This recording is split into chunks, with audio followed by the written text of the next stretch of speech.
A jelikož mám těch písniček hodně a musím dělat i jiné věci, například se třeba učit do školy, což je trošku problém a úspěšně to odkládám a prokrastinuji, tak si dneska nahraju ještě jednu písničku.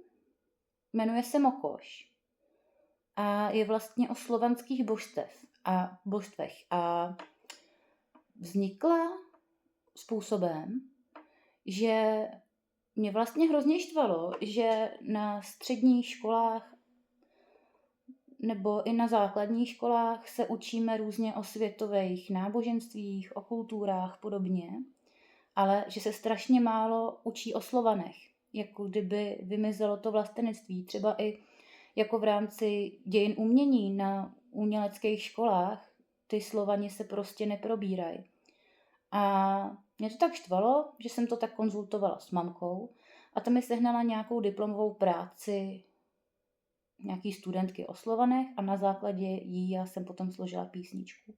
A ještě na popud jednoho svého pankáčského kamaráda, který mi říkal, ať přestanu dělat ty vikingsko-germánsko-keltský věci a jsem trochu patriot.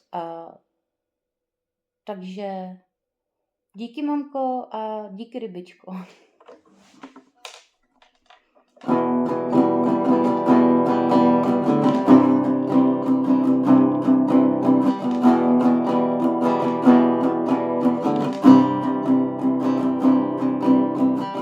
Řeky jako tvoje vlasy tečou krajinou, obilný lány tvoje řasy, oči vodní hladinou.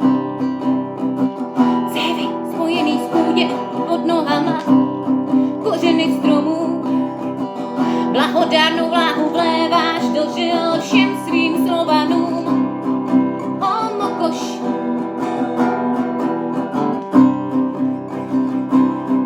matko Mokoš,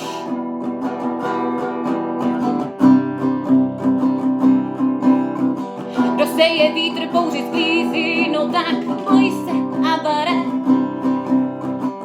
Hněv našeho hromovládce i tebe dostane.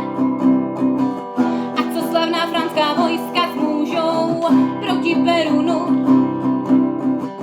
Dagoberte, rozmýšlej a vzdej se z rozumu. O Perun,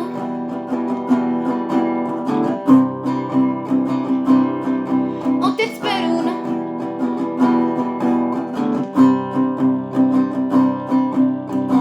napijme se, bratři Slované, spolu z rohů věčné hojnosti. Perun nám buď ochráncem, bojí Mokoš mateřskou něžností.